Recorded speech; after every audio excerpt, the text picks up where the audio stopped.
स्वागत है आप सभी का टेक्निकल एग्रीकल्चर यूट्यूब चैनल में। किसान भाइयों, आज हम धान की फसल के एक ऐसे छिपे हुए दुश्मन के बारे में बात करने जा रहे हैं जो चुपके से आता है और हमारी मेहनत पर पानी फेर देता है। ये एक ऐसा कीट है जो सीधे सीधे दानों की गुणवत्ता और पैदावार पर हमला करता है, जिससे दाने काले पड़ जाते हैं, उनमें दूध नहीं भरता और बालियां भजनहीन होकर सीधी खड़ी रह जाती हैं। जी हां, हम बात कर रहे हैं धान की बाली के मकड़ी की, जिसे अंग्रेजी में पैनिकल माइट कहते हैं। इस वीडियो में हम आपको इस कीट की पूरी जानकारी देंगे। यह क्या है, कैसे पहचानें, इसका जीवन चक्र, यह क्यों लगता है और सबसे महत्वपूर्ण, इसका असरदार रासायनिक नियंत्रण कैसे करें। भाग 1। आखिर यह पैनिकल माइट या बाली की मकड़ी है क्या? किसान भाइयों, सबसे पहले तो एक बात साफ कर लें। जब हम इसे मकड़ी कहते हैं तो हमारे दिमाग में जाला बनाने वाली बड़ी मकड़ी आती है, लेकिन यह वो मकड़ी नहीं है। यह माइटर है, जो मकड़ी के ही परिवार का एक बहुत ही सूक्ष्म जीव है। यह कीट अत्यंत सूक्ष्म होता है और पत्ती के खोल के अंदर छिपा रहता है, इसलिए इसे आसानी से देख पाना बहुत मुश्किल होता है। यह इतना छोटा होता है कि बहुत ध्यान से देखने पर ही एक छोटे से कण या बिंदु की तरह नजर आता है। इसे साफ साफ पहचानने और देखने के लिए आवर्धक लेंस, मैग्नीफाइंग ग्लास का इस्तेमाल करना सबसे अच्छा रहता है। इसके कई नाम हैं, जैसे धान की बाली की मकड़ी, पैनिकल माइट या धान का कण। इसका वैज्ञानिक नाम स्टेनियोटारसोनेमस पिंकी है। किसान भाइयों, क्योंकि ये आसानी से दिखते नहीं हैं, इसलिए किसान अक्सर तब परेशान होते हैं जब नुकसान दिखना शुरू हो जाता है। याद रखिए, हम इस कीट को नहीं बल्कि इसके द्वारा किए गए नुकसान को देखकर इसकी पहचान ज्यादा आसानी से करते हैं। भाग 2। यह हमारी फसल में लगता कैसे है और इसके क्या कारण हैं? अब सवाल उठता है कि यह खतरनाक कीट हमारे खेत में आता कहां से है और इसे फैलने के लिए कैसा मौसम पसंद है। इसके फैलने के मुख्य कारण हैं हवा, सिंचाई का पानी, संक्रमित बीज और कृषि यंत्र। अगर फसल कटाई के बाद धान के अवशेष खेत में रह जाएं, तो ये उनमें भी जिंदा रहते हैं और अगली फसल का इंतजार करते हैं। इसे फैलने के लिए कुछ खास परिस्थितियां चाहिए होती हैं, जैसे कि 25 से 35 डिग्री सेल्सियस का तापमान, 80 से 90% नमी वाला उमस भरा मौसम और आसमान में बादल छाए रहना। जिन खेतों में यूरिया यानी नाइट्रोजन का इस्तेमाल जरूरत से ज्यादा किया जाता है, वहां भी इन कीटों का हमला आसान हो जाता है।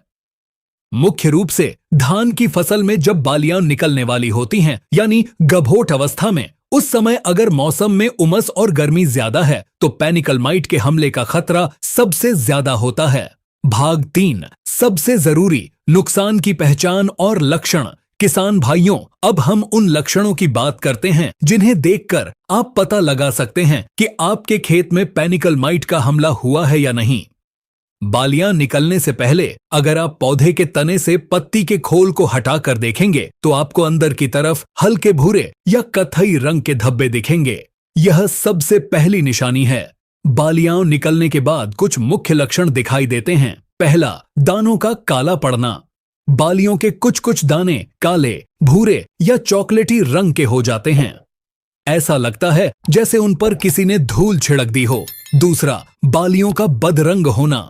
पूरी की पूरी बाली मटमैली या बदरंग हो जाती है और बालियों का आकार भी टेढ़ा मेढ़ा हो सकता है। तीसरा, दानों में दूध न भरना। जब आप प्रभावित दानों को दबाकर देखेंगे तो वे खाली और पिचके हुए होंगे। यह कीट दानों का रस चूस लेता है। चौथा, बालियों का सीधा खड़ा रहना। जब दानों में वजन नहीं होता तो बालियां झुकती नहीं हैं, बल्कि सीधी खड़ी रहती हैं। यह कीट खुद तो नुकसान करता ही है, साथ ही यह फफूंद जनित रोगों को भी फैलाता है, जिससे दानों के काले पड़ने की समस्या और भी गंभीर हो जाती है। भाग 4। पैनिकल माइट का जीवन चक्र। इसका जीवन चक्र समझना इसलिए जरूरी है ताकि हमें पता चले कि यह कितनी तेजी से फैलता है। मादा माइट पत्ती के खोल के अंदर अंडे देती है, जिनसे लार्वा, फिर निम्फ और फिर वयस्क माइट बनता है।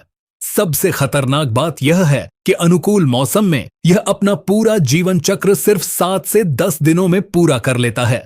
इसका मतलब है कि कुछ ही हफ्तों में इनकी आबादी लाखों करोड़ों में पहुंच सकती है।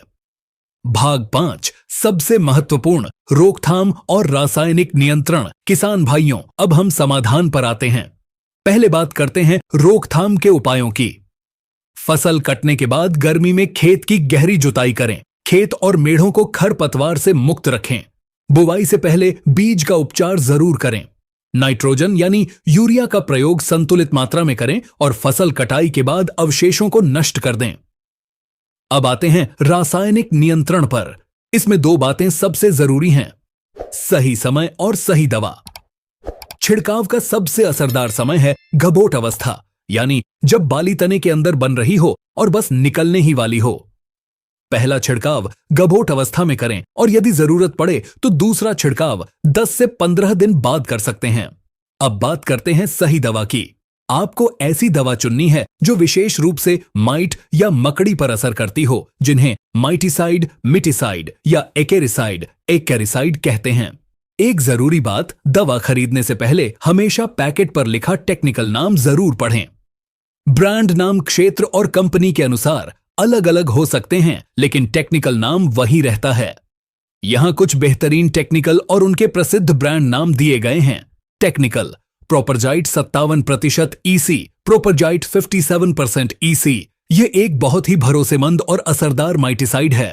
प्रसिद्ध ब्रांड नाम धानुका कंपनी का ओमाइटी। मात्रा 400 मिली प्रति एकड़ 150 से 200 लीटर पानी में मिलाकर छिड़काव करें। Technical: fenpyroximate 5% EC, fenpyroximate 5% EC। यह भी माइट्स के लिए एक बेहतरीन टेक्निकल है जो तेजी से असर करता है। प्रसिद्ध ब्रांड नाम जीवाग्रो कंपनी का मिटिगेट, रैलीज इंडिया का सेडोना। मात्रा 300 मिली प्रति एकड़ का प्रयोग करें। Technical: spiromesifen 22.9% SC, spiromesifen 22.9% SC। यह एक आधुनिक माइटिसाइड है जो माइट के अंडों और बच्चों पर भी बहुत अच्छा काम करता है।